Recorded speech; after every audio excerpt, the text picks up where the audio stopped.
Rope burns on her wrists told Caleb Reyes everything he needed to know. She'd been tied to that cottonwood a long time. Cutting her down would cost him everything, but what began at that hanging tree in the summer of 1884 would change his life forever. Her feet barely grazed the cracked earth below the lowest branch, just enough to keep her breathing, not enough to ease the weight of the rope across her wrists and ribs. The old cottonwood at the edge of the wash held her in silence, while the sun fell toward the Mogollon Rim, and the last of the men who'd strung her up rode back toward their spread, with the dust closing behind them. He knew who they rode for. He knew what cutting her down would cost him. He pulled his skinning knife and cut the rope anyway.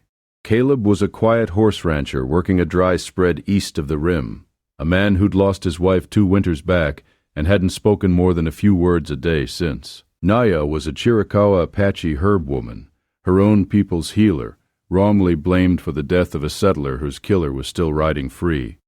This is the story of what happened after he took that knife from his belt. Watch till the end, and if stories like this mean something to you, go ahead and like this video and subscribe. It means more than you know. The Mogollon Rim in the summer of 1884 wore a particular kind of heat, dry and total, the kind that bleached the mesquite silver and baked the clay arroyos into tile. The juniper-dotted bench country between the rim and the valley floor was lonely territory, where a man could ride 3 days and not pass another living soul, unless he counted hawks. Caleb Reyes counted hawks. He counted them on the fence posts each morning while he drank his first cup of coffee outside the cabin door, and he didn't count them because he liked birds. He counted them because there was nothing else to count. The ranch ran 20 horses on good grass east of Turkey Creek, a manageable spread for 2 people, a punishing spread for 1. He'd been doing it alone for 22 months. His wife, Elena, had taken the fever the winter before last. She'd gone fast, which he supposed was a mercy, though he'd stopped believing in mercies around month 3 of the silence that followed her. The cabin still smelled of the dried lavender she'd hung from the rafters.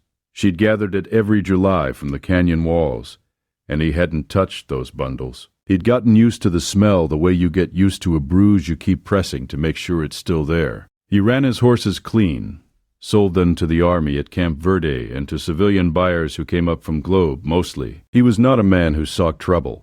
He did not drink in the saloon at Young, did not gamble, did not generally have opinions about other men's business.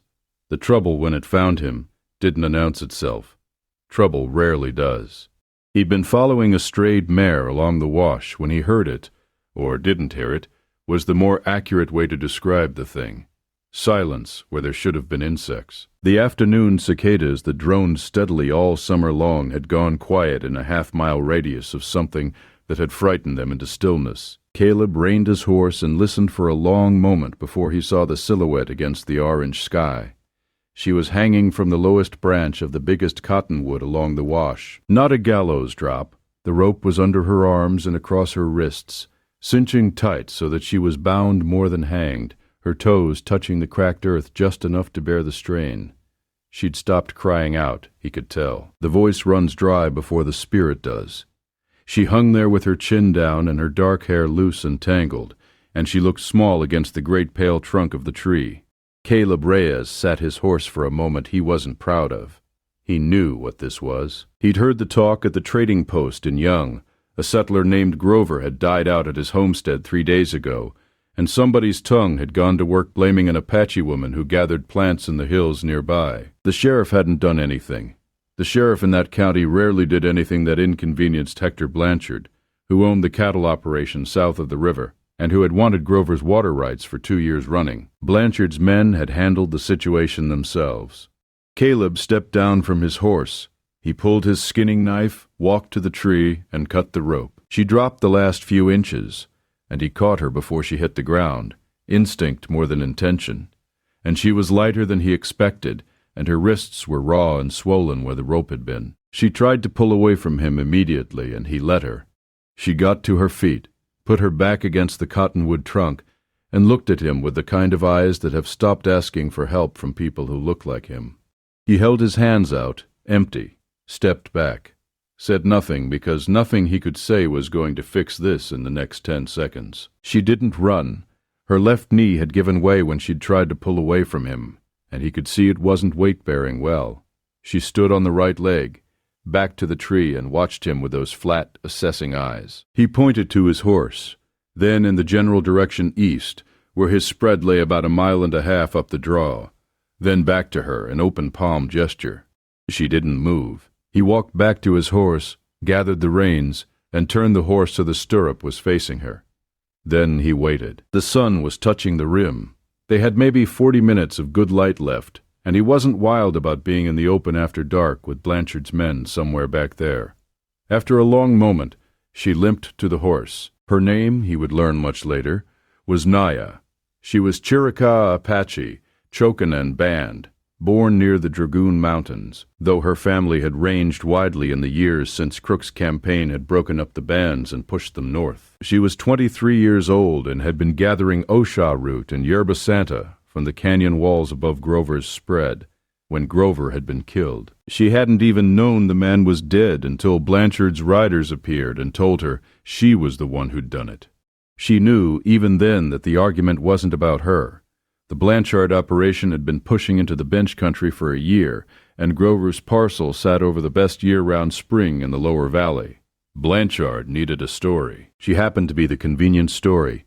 It's a tale as old as the territory. Caleb helped her onto the horse without comment, and led it on foot back to his ranch. She rode behind the saddle and held nothing, let her hands rest in her lap, and her silence had a quality to it. It wasn't frightened. It was assessing, filing, watching the way the terrain moved past her, and memorizing escape routes with the quiet professionalism of a person who has had to know at every moment exactly how far she is from safety. The ranch appeared, 3 corrals, a small barn, a log cabin chinked with adobe clay, a stone water trough the horses queued at in the evenings. The horses in the near corral raised their heads when he led the bay in. He got her off the horse at the cabin steps, and she came down stiffly and stood in the last of the light, taking in the place. He went inside, lit the lamp on the table, and came back to the door. She didn't come in immediately. She stood there another 30 seconds, a long time, when you were aware of it, and then she came in and put her back to the wall beside the door and stayed there. He put a pot of water on the stove, found a clean cloth in the chest by the window, set them near the table, pulled out a chair and left it empty, with space around it, and sat himself on the far stool by the fire, where he'd be visible and a good 6 feet away. Then he started working on a piece of harness leather that needed a new rivet, and didn't look at her. After about 10 minutes, she came to the chair. She cleaned her own wrists. He'd left a small tin of tallow near the cloth, and she used it without comment, working with practiced efficiency on her abraded skin, the way someone works who knows how to care for injury. She'd seen worse. He could tell that without being told. They ate that night without speaking. He heated what he had, salt pork, beans, a pan of cornbread from that morning, black coffee. He filled a plate and set it at the end of the table and went back to his stool, and she ate with her eyes down, which he took as the only sign of trust she was willing to extend just then. He didn't blame her for it. After she was done, she moved back to the wall beside the door and sat against it on the floor. He offered her the spare room off the back, Elena's old sewing room, that was, with a cot in it, and she didn't move. He nodded, went to bed, and left the inside bolt on the front door undone. In the morning, she was still there. It wasn't comfortable those first days. That would be too soft a word for it. She moved through the space between them with a wariness that he understood and didn't try to dissolve too fast, because he had the sense that too much ease, too quickly, would have been its own offense. He kept his distance. She kept hers. They existed in the cabin in a state of parallel solitude that had its own logic, its own rules, without either of them having agreed to it out loud. On the second morning she went outside before dawn, and he found her at the stone trough washing her hair in the cold water. He went past her to the corrals without comment, fed the horses, came back and put a kettle on. By the time she came in, the coffee was done. She took a cup. That was something, he was aware, those first days of the danger of his position. He wasn't naive about it. Blanchard's men would come looking, not necessarily for her, but for the loose thread she represented. He'd been seen at the wash the evening they'd strung her up, or close enough to it that someone could have put him there. He'd told nobody about her, but in a small territory, the absence of a body was its own kind of news. He worked the ranch as he always had. She stayed inside or in the near corral during the day, and she watched the horses. He noticed that. He noticed the way she stood at the rail and watched the animals without trying to approach them, just watching the way they moved and interacted, and the way they gradually extended their curiosity toward her, without her having done anything to invite it. That seemed to tell him something, though he couldn't have said exactly what. On the fourth day, he came back from checking the fence line along the east pasture to find that she'd swept the cabin, not a grand gesture, just swept the floor which had needed it, and put the broom back in the corner. He stood in the doorway and looked at the swept floor for a moment. Then he went and washed up at the basin and didn't say anything about it. She was watching him from the table, not with warmth, not yet, but with something that wasn't suspicion anymore either. He filed it away. The language between them was thin and workable for a long time. She spoke Apache and some Spanish. He had working Spanish from his mother's side, who'd been from Sonora, and about 30 words of the Apache she'd picked up second-hand from traders. Between the Spanish and the gestures and the pointing, they got around. "How's the knee?" he asked on the 5th day in Spanish. She considered the question as if evaluating whether it was safe to answer. "Better," she said. "You're welcome to the sewing room," he said, "if you want a bed." Another pause. "I know my own comfort." He nodded.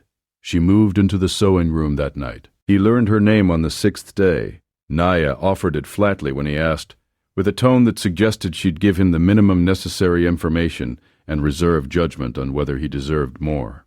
He told her his name. She repeated it once, testing the shape of it, then didn't use it again for about a week. What he learned about her in the slow way that water shapes stone was this. She was the herb woman for her family group, which moved seasonally through the canyon country east of the rim. She knew which plants grew where and when, how to render them into medicines, how to diagnose the ailments they treated. She'd had patience, a word she'd have used differently, but that captured the function. People relied on her. She was not a woman without a place in the world. She was a woman whose place in the world had been disrupted by the specific cruelties of the frontier. She didn't hate him. That surprised him a little. She was wary of him, deeply, practically wary, in the way you're wary of a dropped weapon, watching to see if it'll discharge. But she didn't seem to hate him personally. It was a distinction that mattered. He showed her where the medicinal herbs were that Elena had kept in the garden behind the cabin. Lavender, she already knew. She looked at the others with her hands behind her back, evaluating, and pointed to 2 plants she recognized as relatives of things she used and said their Apache names. He wrote down the sounds phonetically on the back of a receipt from the trading post and pinned it to the shelf. She glanced at it the next day and didn't say anything, but he noticed she'd corrected the spelling of one of them in pencil. That was something, too. The evenings were the hardest part, and then they weren't. He'd come in from the last feeding of the horses and build the fire back up, and she'd be sitting near it already with her knees pulled in and her dark eyes on the flames. And there was a stretch in there where the silence between them had a prickly quality. Not hostile, just uneasy, like 2 animals in a small space still figuring out the other's intentions. He didn't try to fill it. He made coffee, worked his harness leather, did the small accounting he needed to do in the ledger, and let the evening run. It changed, the silence. It didn't announce itself changing, the way most things don't. He just noticed one night that it had gone soft. The fire was low, and the coyotes were carrying on in the hills, and he looked up from the ledger, and she was braiding a length of dried yucca she'd gathered from the creek bank that afternoon, something her hands knew without her having to think about it, and the sound of her hands working was the only sound in the cabin besides the fire, and it didn't feel uncomfortable anymore. It just felt like an evening. He thought about Elena then. He thought about how he'd been afraid, for a long time, that the cabin would never feel like a lived-in place again. He looked at Naya braiding the yucca in the firelight and thought that fear had been quieter tonight than usual. The first time she laughed was unexpected, and it knocked something loose in him. It happened in the 3rd week. He'd been trying to explain to one of the horses, out loud in the patient tone you use with a difficult animal, why it needed to hold still while he treated a split along the inner wall of its hoof. It was a long explanation. He'd been at it a while. The horse had the expression horses get when they're being condescended to and know it. At some point he'd used the word respect, which was a different order of mistake, and the horse had pulled its foot away and put it down on Caleb's boot toe with the specific deliberateness of an animal making a point. He let out a word he wouldn't have said if he'd known she was watching. The sound she made, a short, surprised burst of it, quickly suppressed, came from the fence rail where she'd been watching for probably the last 10 minutes. When he looked up, she had her hand over her mouth, and her eyes were bright and she was pressing her lips together hard, in the way you do when something has broken through your composure and you're not sure yet whether to let it show. He looked at her, then he looked at the horse, which looked satisfied with itself. "He won," Caleb said. She didn't quite manage to keep it in then. It was a real laugh, short and genuine, and it was the most unguarded thing she'd shown him since the night he'd cut her down. He turned back to the horse's hoof. He was smiling, though he didn't make anything of it. Just smiled at the hoof and kept working. She didn't say anything, and he didn't say anything, but the air between them was different after that, the way a room is different after you've opened a window. In the 4th week, he cut his right hand badly on a rusted fence staple he hadn't seen in the grass. Not deep enough to need stitching, but deep enough to be a problem. And his right hand was his working hand, and the cut was across the palm where gripping anything would pull it back open. He wrapped it himself badly in a strip of old flour sack cotton, and he was wrapping it at the table when she came in from the garden. She saw it and said nothing.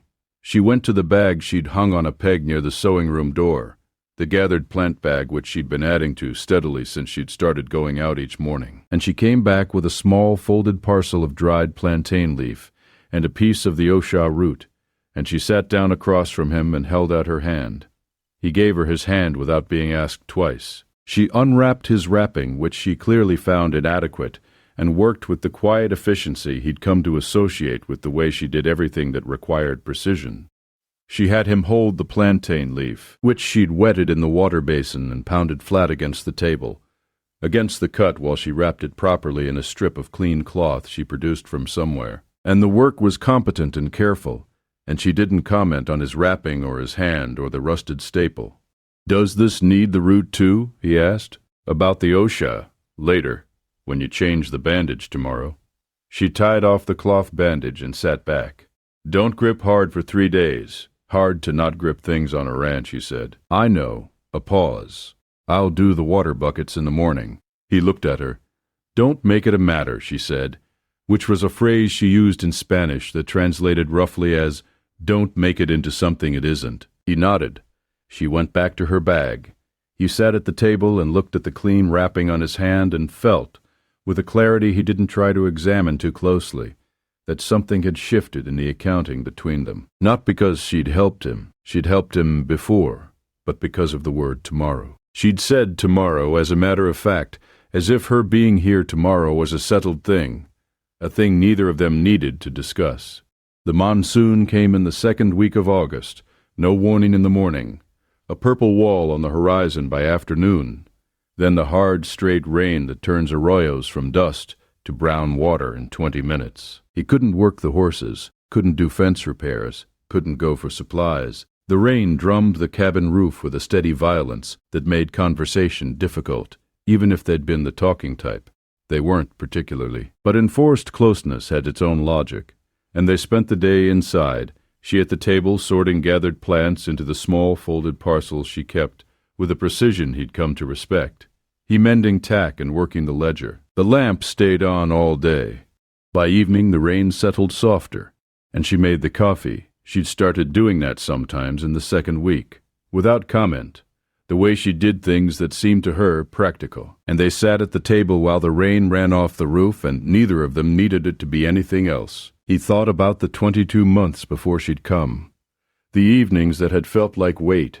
Some things name themselves when they're ready. She told him about her family one evening in early August, in the mixed Spanish and gesture language they'd built between them.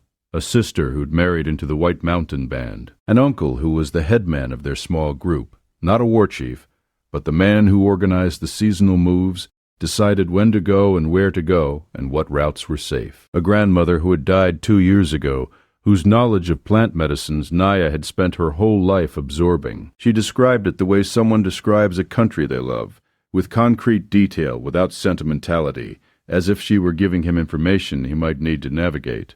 He told her about Elena. He hadn't told anyone about Elena, hadn't had occasion to, and hadn't wanted occasion to. But it came out that night. The way she'd laughed, which had been loud and sudden and completely unexpected from such a quiet woman. The fever, which had been quick and total. The 22 months since, which had not been quick at all. Naya listened without interrupting. When he was done, she was quiet for a moment, and then she said in Spanish, "She sounds like she was worth grieving." He didn't have an answer to that for a while. Then he said, "She was. Grief is correct," Naya said. It wasn't consolation. It was acknowledgement. It was different, and it was better. He taught her to ride a horse. Not that she couldn't ride. She could, and better than he expected. But she rode bareback in Apache style, and the one time he'd need to get her somewhere quickly, having her fit a saddle would matter. She caught on in a single afternoon, which he'd expected, and she complained about the saddle briefly, in a tone that suggested she considered it a human design flaw, which he also expected, and by the end of the week, she was handling the roan mare as if she'd been raised to it.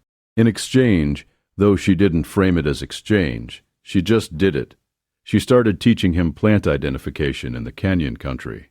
Not in any formal way. She'd go out gathering in the mornings when the dew was still on, and if he wasn't needed urgently elsewhere, she'd gesture for him to come along, and she'd show him things. What Osha root looked like, and why you checked the base of the stem.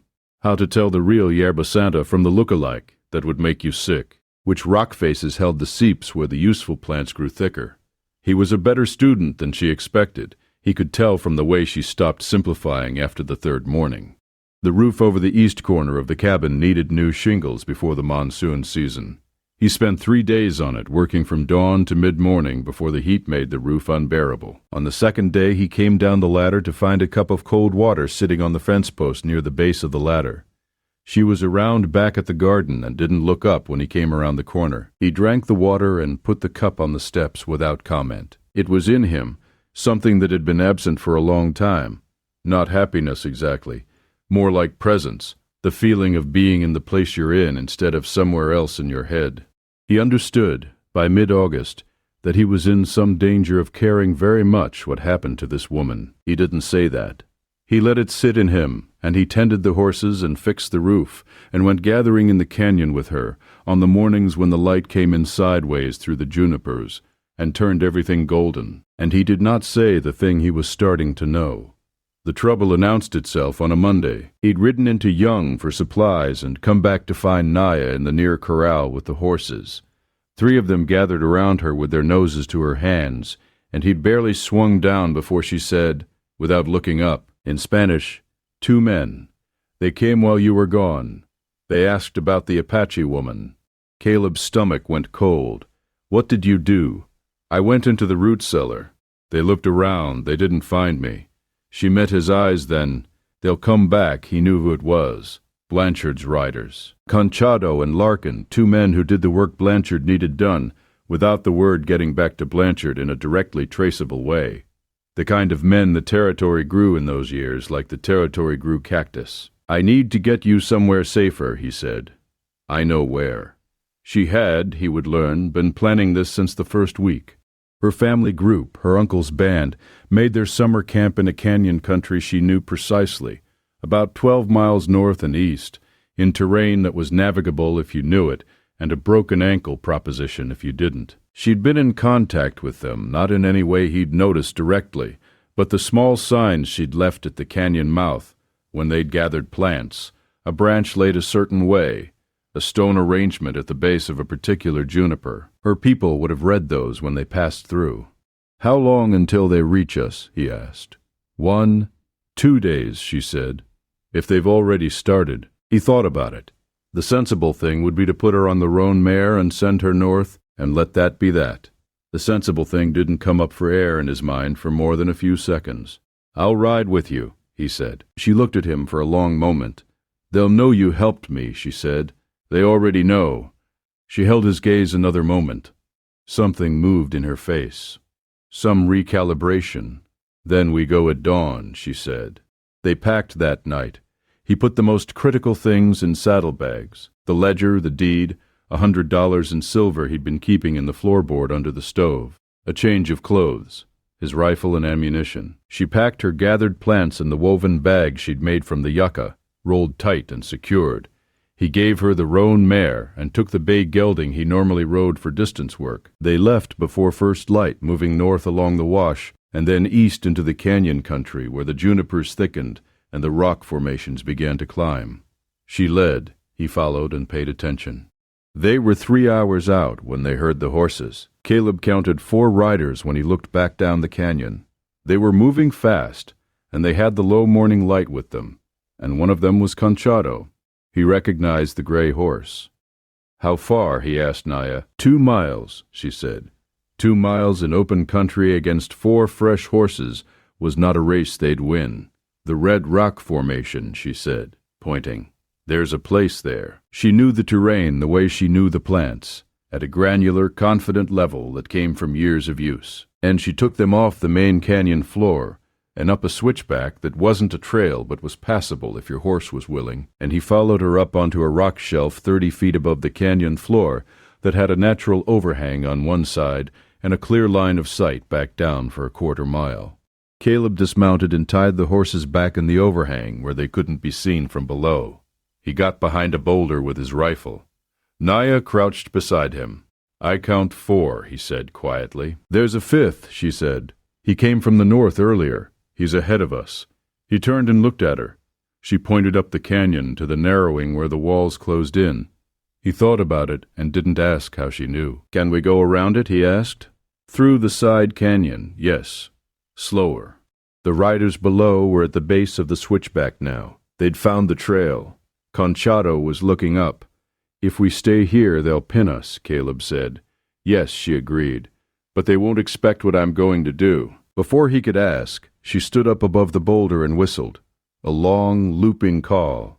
3 notes. Then again, Caleb Reyes had time to think, very briefly, that he had completely miscalculated his situation, that she'd just signaled the 5th man, and they were done, before the canyon wall on the far side erupted. 6 Apache men on horseback came out of a cut in the rock face that he hadn't seen, because it looked like a shadow and had looked like a shadow all morning. They came out fast and controlled, and they weren't shooting. They placed themselves between the 5 mounted white men and the shelf where Caleb and Naya crouched, and they stopped there and were still. Her uncle's band. They'd been a mile behind, not ahead. They'd gotten here before dawn, reading the same trail signs she'd been leaving for weeks. The standoff in that canyon lasted about 4 minutes. 4 minutes is a long time when nobody is talking. Conchado and his men had guns.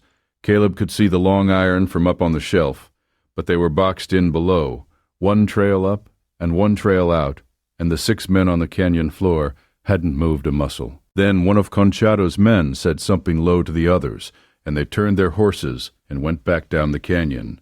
No shots, no words. They just went. Caleb let out a breath he hadn't known he was holding. Naya was already moving down off the shelf, and she walked out to meet the men on horseback, and there was a conversation in Apache that ran for several minutes and involved some looks in Caleb's direction that he took in stride. He stayed up on the shelf and let her do what she needed to do.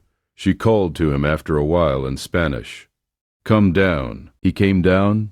He left his rifle in his hand, but angled toward the ground, which seemed like the correct posture for the occasion. Her uncle was a compact, deliberate man of about 50, with a face that gave nothing away for free. He looked at Caleb for a long moment and said something in Apache. Naya translated. "He says you're an unusual man." Caleb considered a few different answers. "Tell him I try to be straightforward," he said. She translated that. Her uncle looked at him again, then made a short gesture with one hand that seemed to satisfy something. They camped in the canyon that night, the whole group, Naya's uncle's band plus Caleb, which was about 15 people altogether. He was not made to feel comfortable exactly, but he was not made to feel unwelcome either. He understood this was a distinction being extended to him carefully, and could be revoked. He behaved accordingly. Naya sat beside him at the fire that night. Not close, There was proper space between them, the space that two people who were sorting something out maintained between themselves. But beside him, which was its own statement, a young woman in the group, Naya's cousin, spoke some English and told him that Naya had been their healer since she was 17, that she'd treated people from other bands from outside their group, and that she'd been known for it. "She knows every plant in 3 days' ride," the cousin said, with a matter-of-fact pride. "She knows things her grandmother knew. Her grandmother knew things from the old times." He looked at Naya across the fire. She was talking to an older woman in the group, her hands moving as she talked, and she looked different here, not different in a simple way, just more fully herself than he'd seen her in the cabin, the way a person expands into the space where they're known. He understood, sitting there, that what he felt was going to need naming. The truth about Grover's death came out faster than anyone expected, and it came from the source nobody was watching.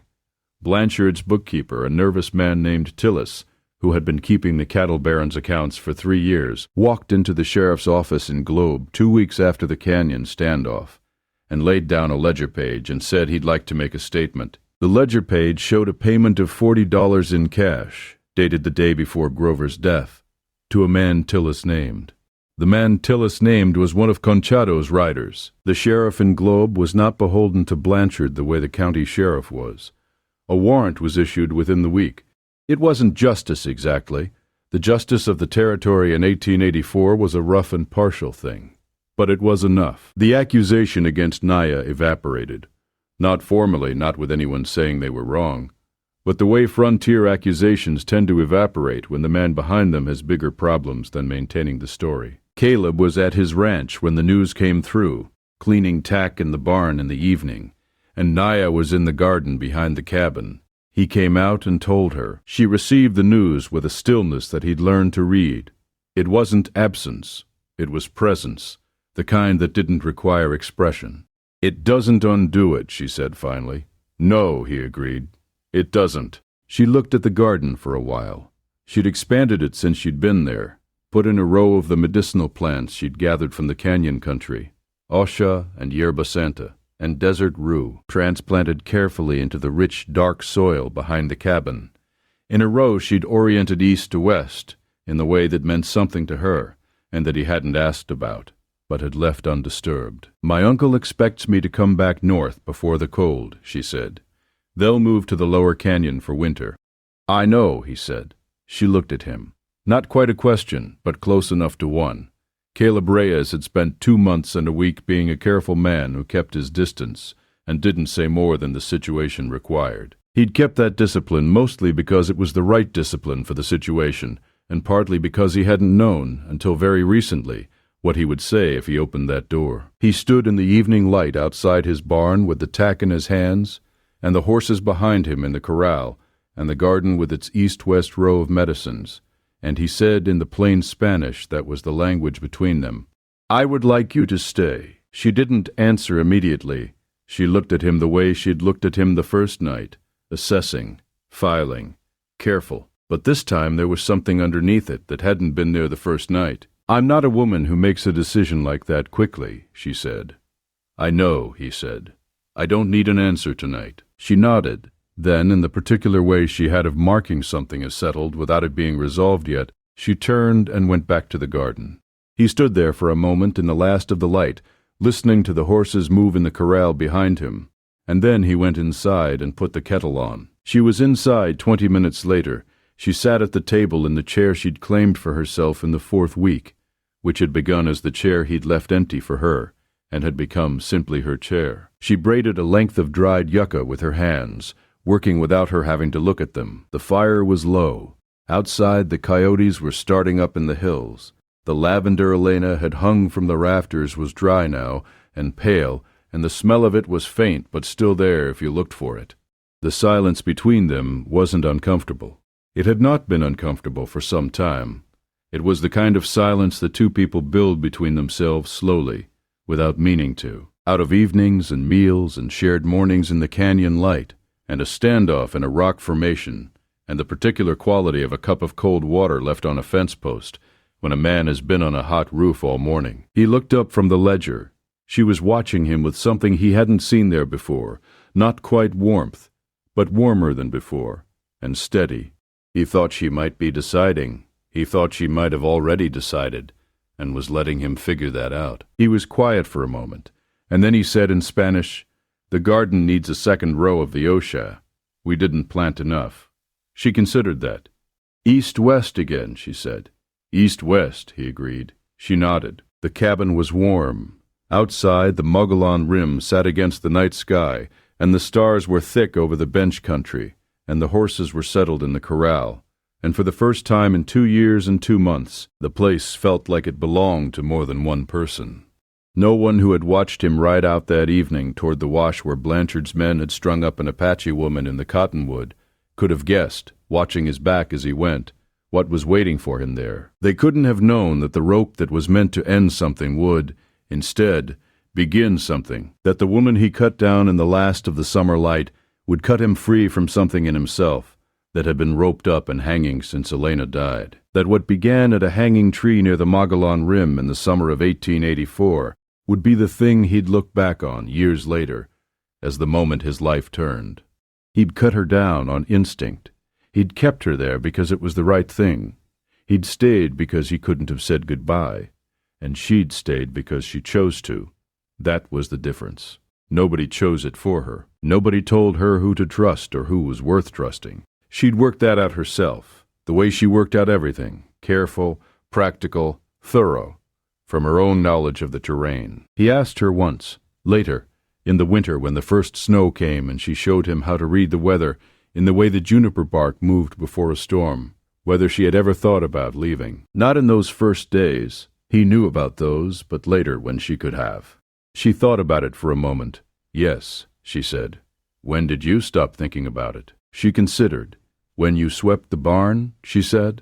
"After I swept the cabin, you swept the barn the next day, and you didn't say anything about the cabin or the barn." He hadn't thought of that. He'd just done it because it needed doing. "I understood then," she said, "that you weren't keeping score." He thought about that for a long time. It seemed to him one of the most important things anyone had ever said to him. That was the accounting he'd been doing without knowing it, not keeping score, not measuring, not tallying what was owed and by whom, just seeing what needed doing and doing it. The sun was going down in the window over the garden, and the asha was dormant under the snow, but alive, and inside the cabin the lamp was on, and 2 people who had come from different worlds and arrived by a terrible and unasked-for road were sitting at the same table in the warmth. He reached across the table, and she didn't pull back. Her hand, still capable and scarred at the wrists from the rope, was warm in his. For the first time in a long time, he didn't feel like he was holding on. He felt like he was right where he was supposed to be. That was enough.